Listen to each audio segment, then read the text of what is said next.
Bom dia a todos, a paz do Senhor Jesus Cristo.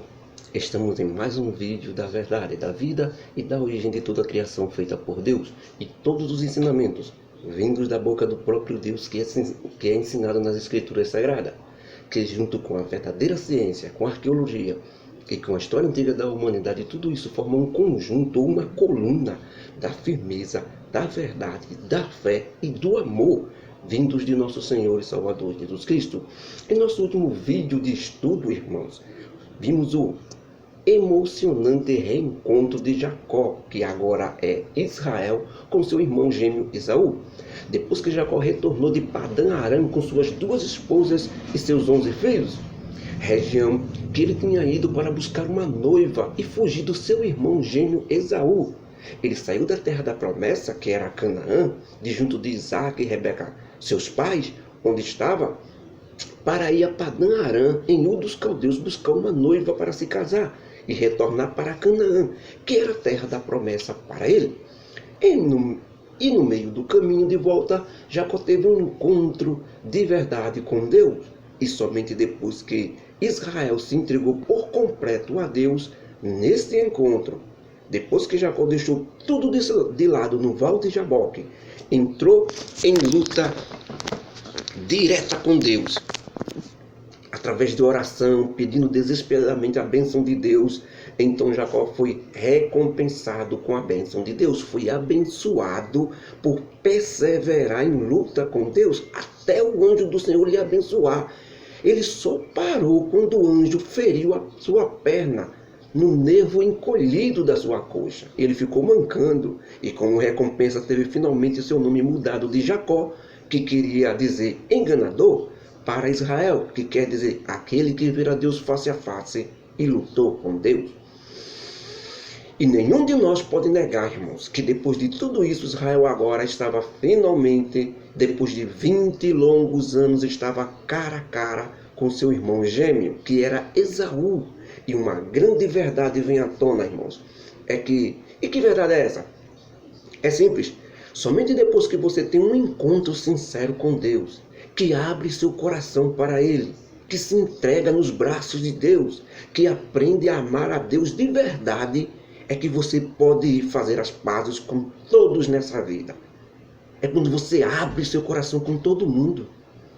Primeiro você precisa disso com Deus, para depois se abrir para as pessoas, para o seu próximo. Tentar fazer a ligação de você com Deus, quebrar todas as barreiras, todas as imperfeições, sem antes se ajustar com Deus, sem antes ter um encontro íntimo e direto com Deus, não vai dar muito resultado. Jacó só pode ter esse reencontro com seu irmão Esaú, tirar o ódio, tirar a mágoa, tirar a tristeza do coração com seu irmão Esaú, depois que ele teve um encontro íntimo com Deus e abriu seu coração para Ele. E que você pode ir fazer as pazes com todos nessa vida, começando com irmãos, com os pais, com a família, com amigos, com companheiros e companheiras, e com todos em geral. Mas isso só depois de se encontrar primeiramente com Deus dentro de você, no seu coração, no seu interior, com nosso Senhor e Salvador Jesus Cristo. A partir daí, irmãos, assim como aconteceu com Israel, poderá acontecer com você também. Ou seja, todas as feridas saradas, todas as artimanhas desfeitas, graças a Deus.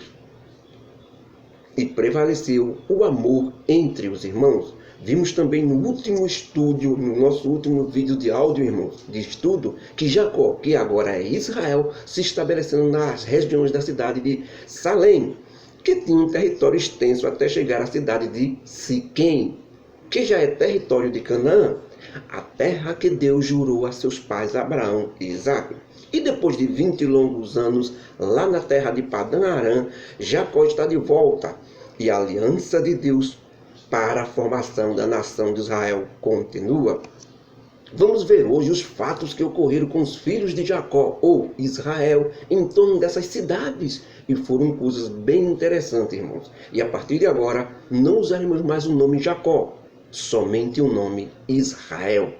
Então os irmãos se lembrem sempre que Israel é Jacó, com seus 11 filhos.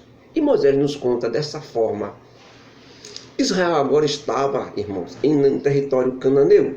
ou na terra de Canaã, uma cultura diferente da região em que ele estava antes, que era Padã Arã, na terra do seu sogro, lá em Padã Arã. Eles adoravam também o Deus verdadeiro, mas também se adorava imagem de escultura lá em Padã Arã. Outra coisa misturada, do tipo assim, ecumenismo, como no dia de hoje, né? Religião que aprova outra religião, que se une contra a religião e forma aquele ecumenismo. Era mais ou menos assim lá em Padã Arã, na terra em que já Israel estava.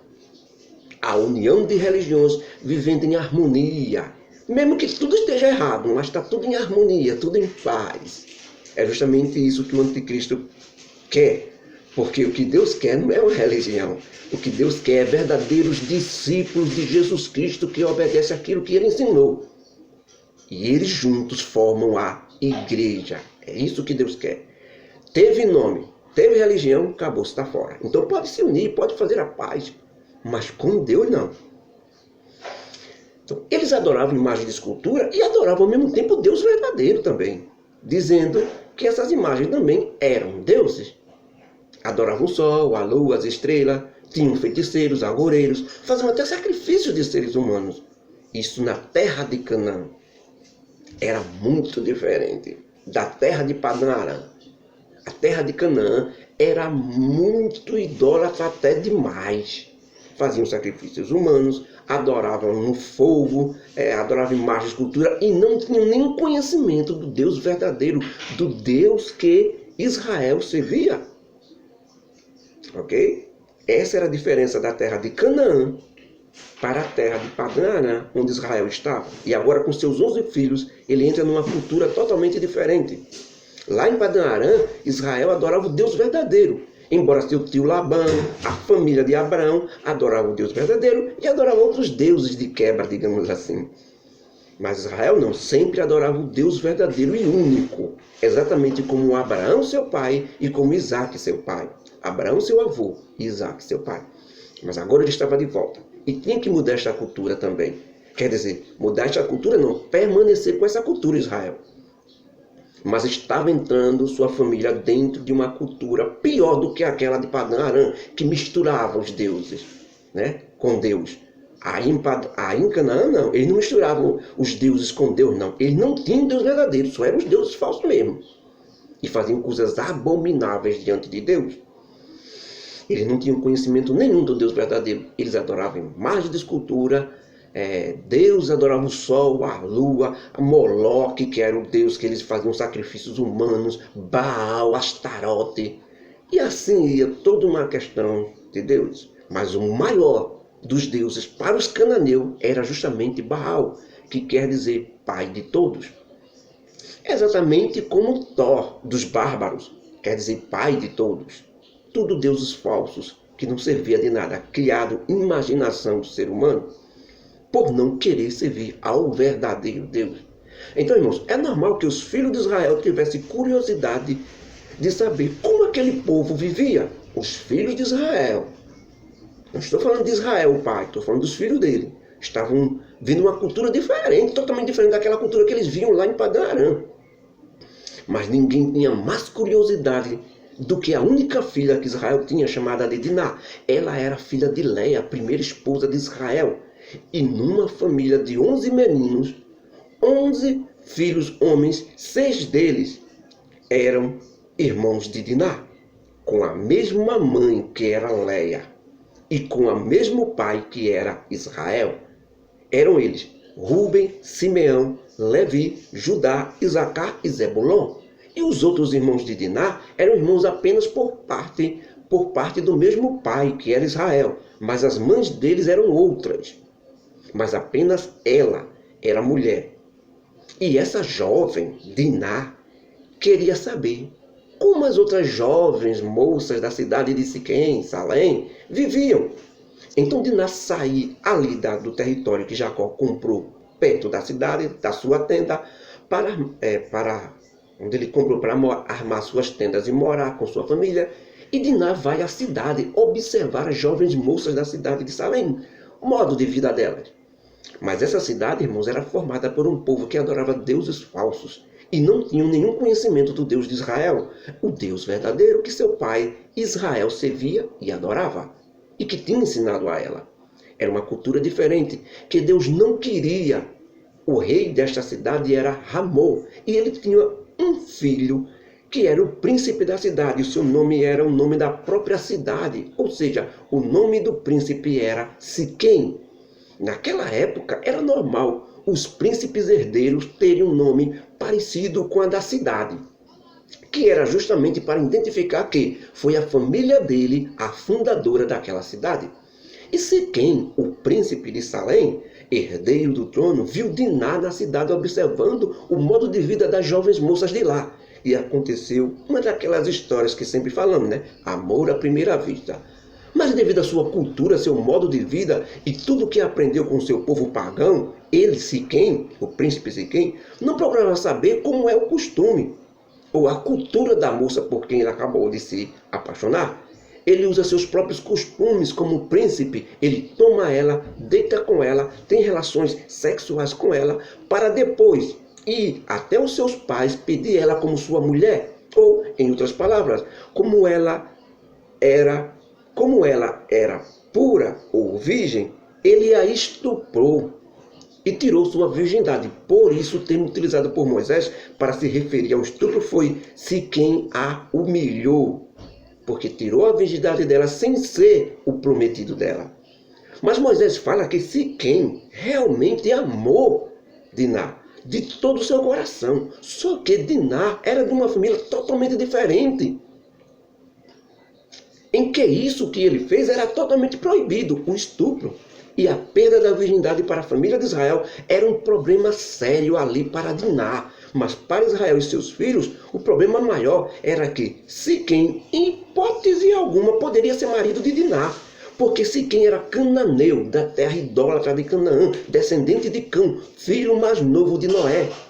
E Diná era hebreia, descendente de Abraão, que era descendente de Sem, filho de Noé, chamados de semitas. Siquém rapidamente vai até seu pai, o rei de Salém, e pede para ele ir falar com Israel, o pai de Diná, para tomá-la como sua esposa. E ele está disposto a pagar qualquer dote por Diná, porque ele a amou verdadeiramente. Mas as notícias do estupro de Diná, que chegaram para Israel antes que o rei fosse até ele. E felizmente seus 11 filhos estavam no campo, cuidando e administrando o grande rebanho que Israel tinha.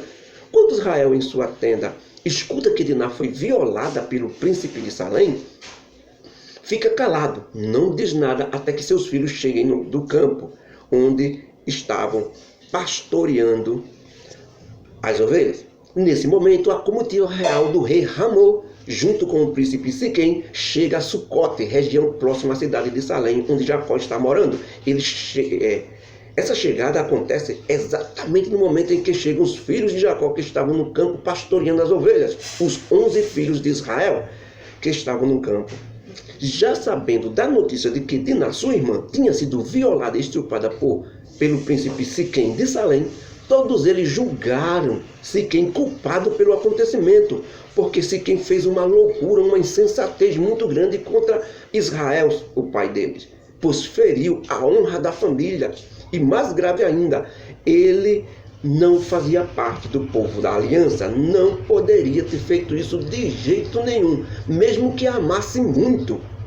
Primeiro ele teria que se converter, passar a ser um israelita, para depois ter relação. Então, para eles, já julgaram ele culpado e digno de morte, os filhos de Israel ali. Nesse momento, já estavam todos reunidos, e o rei Ramô, pai de Siquém, fala para Israel e seus 11 filhos, dizendo: o meu filho Siquém ama muito vossa filha, e também vossa filha o ama. Está disposto a tudo para que vocês a concedam como esposa dele.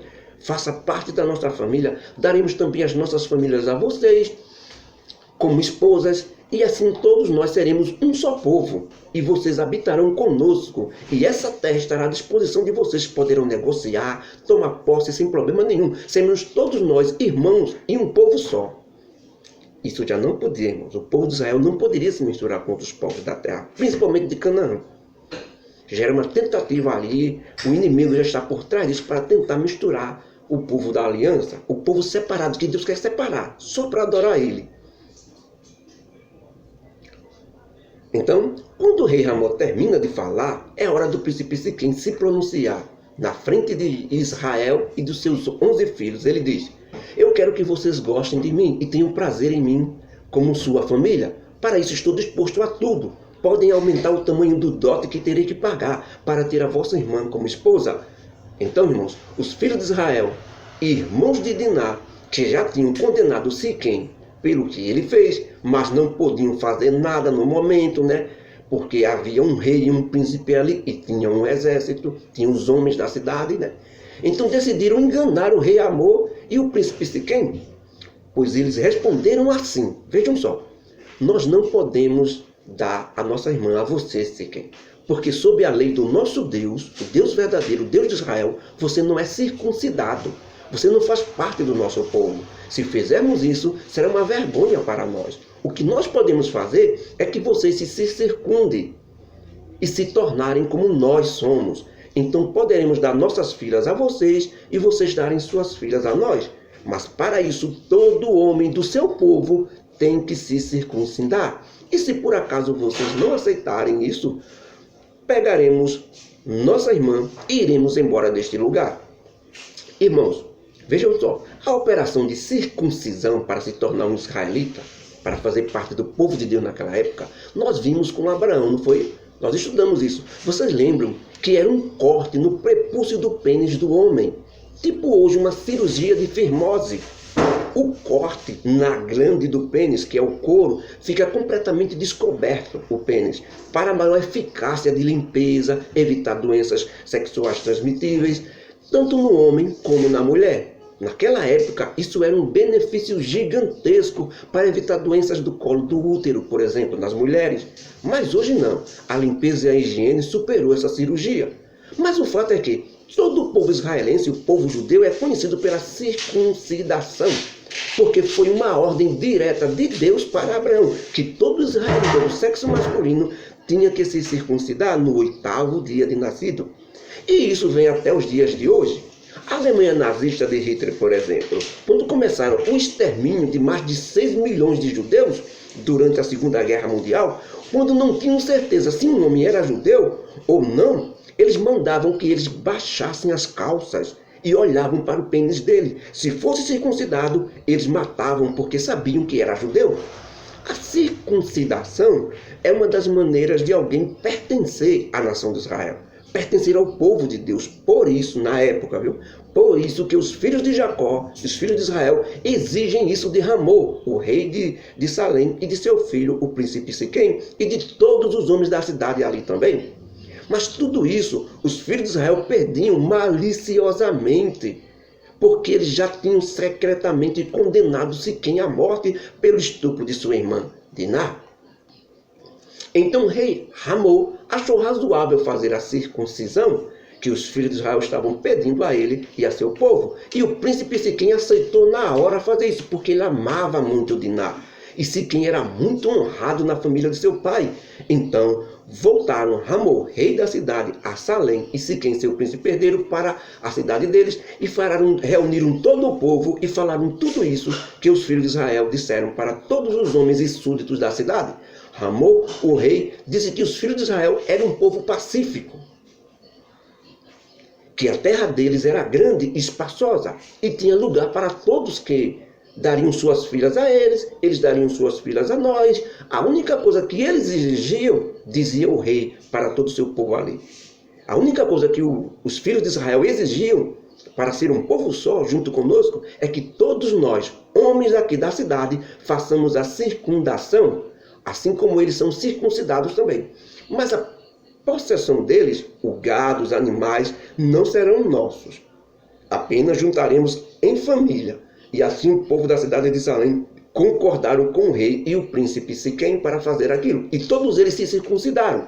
Era um corte muito dolorido, irmãos, no couro do prepúcio do pênis, que saía muito sangue. E a dor iria aumentando a cada dia, até chegar aos 3 dias de dor, que era o tempo para aquele corte cicatrizar. E aconteceu que no terceiro dia, depois da circuncidação feita, quando aqueles homens estavam com a mais violenta dor, era a pior dor, era do terceiro dia quando cicatrizava, era a mais violenta dor que tinha. Ficar sem poder fazer nada, sem poder nem se mover, a dor que era na época. Os dois filhos de Jacó, Simeão e Levi, que são irmãos de Diná, de sangue mesmo, tanto da mãe como do pai, e o mesmo pai que era Israel e a mesma mãe que era Leia, tinham mais revolta do que os outros irmãos. E pegaram cada um suas espadas e entraram afoitamente na cidade, se aproveitando da dor dos homens da cidade, sem forças para se defenderem. Esses dois mataram todos os homens da cidade com suas espadas. Um verdadeiro massacre covarde. Aqueles homens não podiam se defender, pois estavam passando pela mais violenta dor. Muitos estavam inflamados e só em se mexer, seu corpo já se contorcia de tanta dor. Eles dois entraram no palácio e mataram o rei Amor, o príncipe Siquém e todos que estavam com eles. Todos estavam deitados no chão ou em camas sentindo dores. Apenas as mulheres estavam servindo eles, e as mulheres não podiam resistir a Simeão e a Levi, que eram homens de guerra, porque eles estavam com muita ira e ódio contra Siquém, e mataram ele ali também, e pegaram Diná, sua irmã, e saíram da casa de Siquém, que já estava morto. Nessa hora, chega na cidade os seus outros irmãos, e começaram a saquear tudo na cidade. Tudo que vinham eles pegaram, porque aquele povo tinha violentado sua irmã. As ovelhas, as vacas, os jumentos que haviam na cidade, tudo eles pegaram. O que eles tinham no campo também foi tomado. Entraram nas casas das cidades e pegaram os bens, pegaram os meninos, pegaram as mulheres, levaram todos presos como escravos.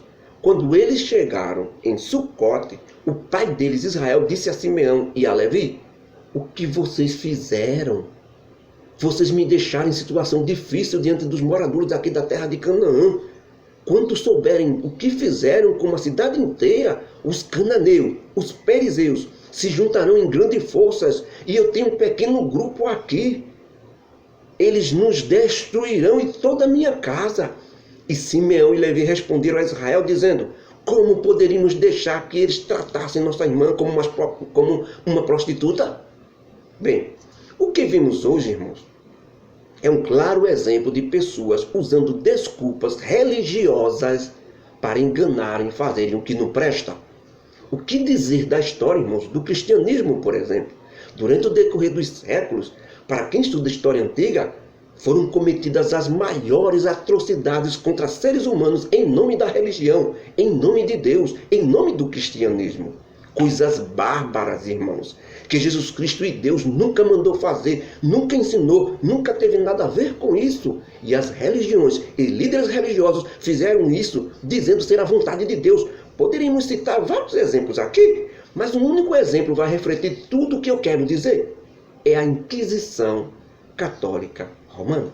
Durante a Idade Média, mais conhecida como Idade das Trevas, onde as ordens vindas do Papa, chefe religioso da religião católica romana, massacraram, trucidaram, atormentaram, torturaram, queimaram no fogo, esquartejaram milhares e milhões de seres humanos que não queriam seguir a religião católica romana.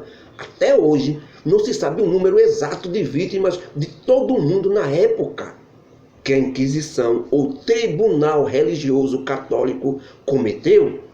Uns dizem que foi milhares, outros historiadores dizem que foi centenas de milhares, e outros dizem que chegou a milhões o número de mortos. Se vocês estudarem a história humana, desde que a religião católica surgiu lá em Roma, logo após o imperador romano Constantino se declarar cristão, até a Idade Média medieval, irão observar que quem justamente construiu os piores instrumentos de tortura jamais feitos no mundo foi justamente a religião católica romana, para torturar todos aqueles que não quiseram ser católicos romanos. Eles se diziam seguidores de Jesus Cristo. Eles se diziam seguir aquele que pregou a paz e o amor ao próximo. Na verdade, o pai deles é outro, mas não é o nosso Deus, muito menos Jesus Cristo. O que direi, irmãos, de tanto ódio e barbaridades humanas e demoníacas causadas por pessoas de diversas religiões cristãs e não cristãs também, que se diziam seguidoras de Jesus Cristo. Justamente aquele que ensinou a amar o teu próximo como a ti mesmo. Ame o teu inimigo. Jesus Cristo ensinou isso.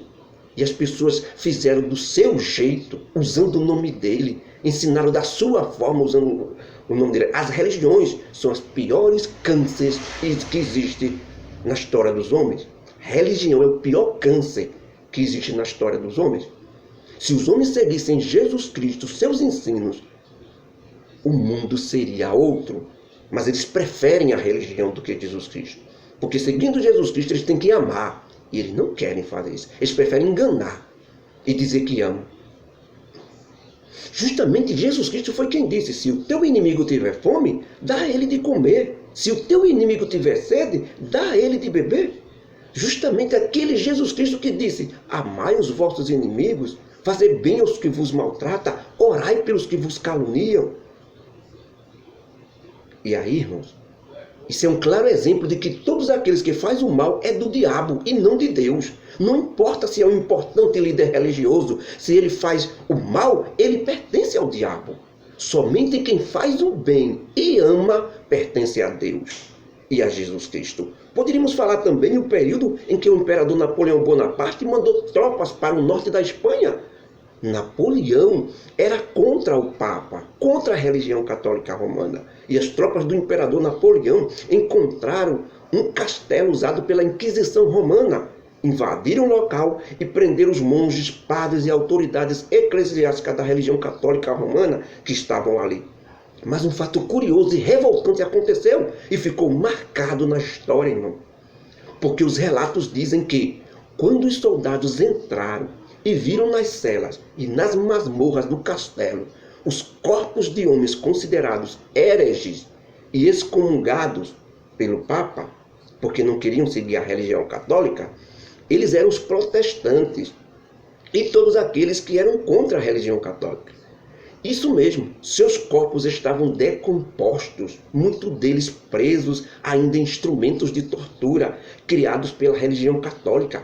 Tinham até corpos de crianças, irmãos, mulheres, um horror sem fim, um local macabro, horrível, terrível, coisa de Satanás mesmo, totalmente abandonado, um local totalmente abandonado por Deus, digamos assim. Escuridão de trevas, e ali estavam esses religiosos, ali estavam sendo mortos todos que professavam outra fé a não ser a religião católica. E os soldados de Napoleão, depois de vomitarem com todo aquele mau cheiro, ficaram revoltados e tão horrorizados, com tanta ira sem precedentes, que pegaram todos os padres, monges, autoridades eclesiásticas do chamado Santo Ofício da Inquisição Romana e soldados do Papa que também estavam lá, e colocaram todos eles nos instrumentos de tortura que eles mesmos utilizaram para massacrar aquele povo, até crianças que não queriam ser católicos, eles matavam. E os comandantes e generais do imperador romano Napoleão Bonaparte não puderam deter a ira dos seus soldados, pois a revolta era muito grande. Ninguém podia conter aqueles soldados que aos berros gritavam. Como esses demônios puderam fazer isso com crianças e mulheres? E assim, outro massacre aconteceu, mas dessa vez foi um massacre daqueles que estavam massacrando, e os padres, monges, soldados do Papa, as autoridades eclesiásticas sentiram a dor dos instrumentos de tortura que eles mesmos criaram, que eles mesmos torturavam os outros. Tinha um instrumento chamado de boneca da morte. Ele era como um caixão que era colocado as múmias egípcias de faraós, por exemplo, lá no Egito. Só que por dentro tinha um monte de facas dentro, por todos os lados. Então se colocava a vítima dentro dela e fechava a caixa. As facas cortavam o corpo dos indivíduos em pedaços, chamado de abraço da morte. Esse era apenas um dos instrumentos de tortura que o Papa na época mandou construir para torturar e matar todos aqueles que não quiseram ser católicos romanos naquela época. Por que eu contei isso, irmãos? Foi para mostrar que ali, com seus filhos, Israel foi feito algo parecido. Eles se utilizaram de uma prerrogativa de Deus, uma ordem de Deus para que através da circuncidação eles enganassem os homens de Salém. Exatamente como a religião cristianismo usa o nome de Deus para matar outro, que não professa a fé dele. É usar o nome de Deus. Usar o nome de Deus para matar aquele que não faz parte da sua religião. Não é aquele, mas só que eles dizem que as pessoas que estão matando não faz parte de Deus. É mentira. Não faz parte da religião dele, que também não tem Deus. Mas eles acham que tem. Então os filhos de Israel fizeram a mesma coisa. Usaram um mandamento de Deus para enganar aqueles homens e cometer aquele massacre. Um verdadeiro crime hediondo, homicídio centenas de vezes qualificado, sem direito de defesa às vítimas por motivo torpe. Eles enganaram os homens com a lei de Deus para poder se vingarem e executarem o mal. Não adianta, irmão, se utilizar ou usar o nome de Deus para fazer maldades. Todos pagarão caro por isso. Livro de Gênesis, capítulo 34, versículos 1 até o 31. Que a graça do nosso Deus, o amor de Jesus Cristo e as consolações do Espírito Santo estejam conosco hoje e para sempre. Amém.